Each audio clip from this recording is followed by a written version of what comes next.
Virtual Art Show slide. What are we doing this week?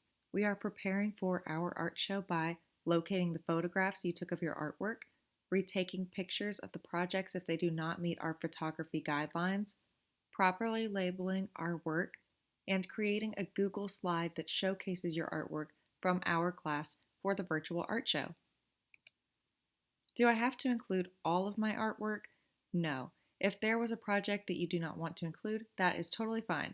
Many artists create plenty of work that will never make it into a museum or a gallery. You must decide as an artist which projects you want to show. You can show all of the projects you made or just a few, but you must show at least 2 projects to get full credit for this assignment. Be creative while designing your slide. You can put borders or frames around your pictures, change the theme, so the different colors, fonts, or the layout that you want to use. And while you're being creative, make sure that your font is easy to read. If you do choose a font that is difficult for your viewer to read, then they're not going to be able to tell who created it, what it's called, the materials that you used, or anything else. And it's not just the font you choose, but also the color of the font. A bright yellow is going to be really hard for somebody to read, so it's better to go with darker colors when you are typing out the words. Your slide also needs to look nice, so please put a good amount of time and effort into it. That's why it's the only project that you are working on all week long. I wanted to show you some different ways that you guys can go about creating your own slide for this art show. So one way that you can go about it is if you click on Insert and you wanted to use text box for putting your text in different places. You could include different shapes, different lines, or anything to build yours.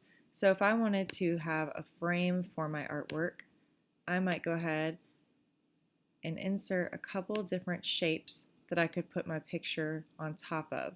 And this way I could very easily customize how I want the space to look. So I could copy this and I could paste it a couple different times.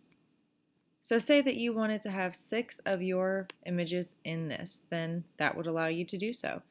Maybe you have one that goes this direction instead. You could arrange them differently. Somewhere on this page you do need to have your name. Okay, so once I have my name somewhere on there, I can pick what font I want to use. It needs to be one that is easy to read. So anything that looks really clear is going to be just fine. You're going to want to make it big enough so that people are able to see your name clearly. You might have to play around with the box. For every piece of art that you include, you are going to need to cite it properly. In this one, you can see how I would go about doing that.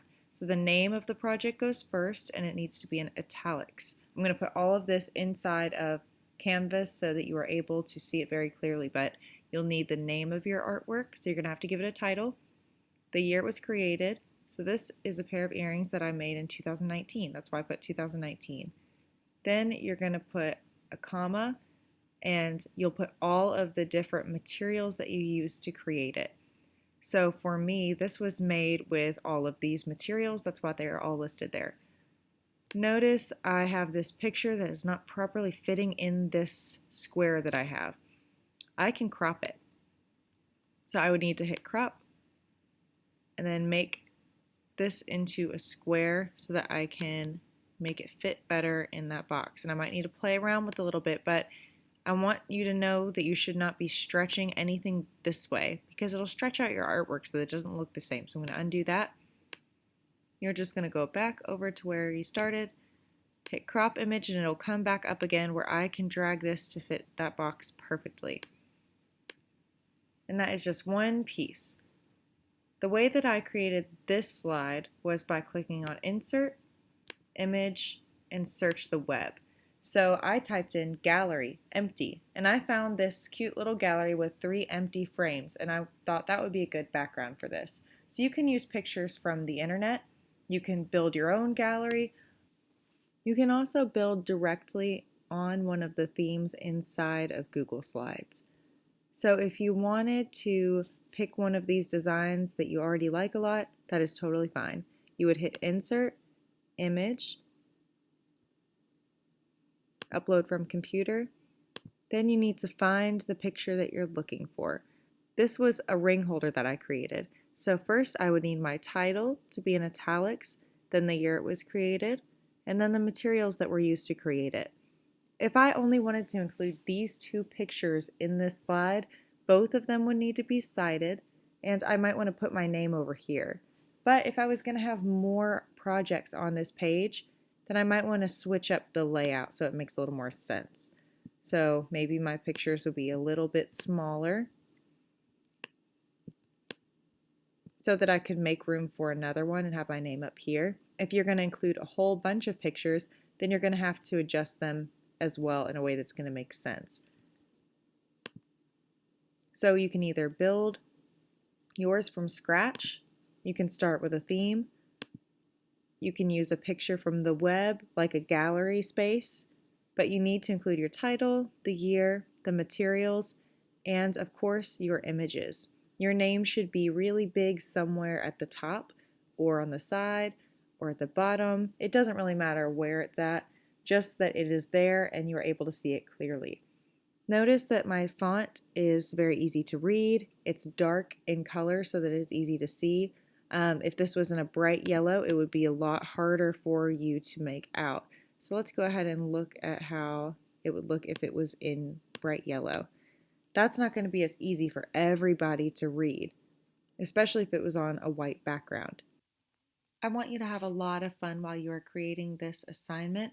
This is going to be shown in our virtual art show. There will be one for each grade level. So 8th grade will have their own slides, 7th grade will have theirs, and 6th will have theirs. So after you are finished with your slide, make sure that you hit share and change it to where anyone with a Boone County Schools email can see your work. Then you're going to need to copy the link, and that's what you will submit into Canvas. I need a link to this page so that I can clip all of the different slides together for our art show. If you have any questions at all, please do not hesitate to ask. I will be on Google Meet all week long from 8:30 to 11 and from 1 to 2:15. Bye, guys.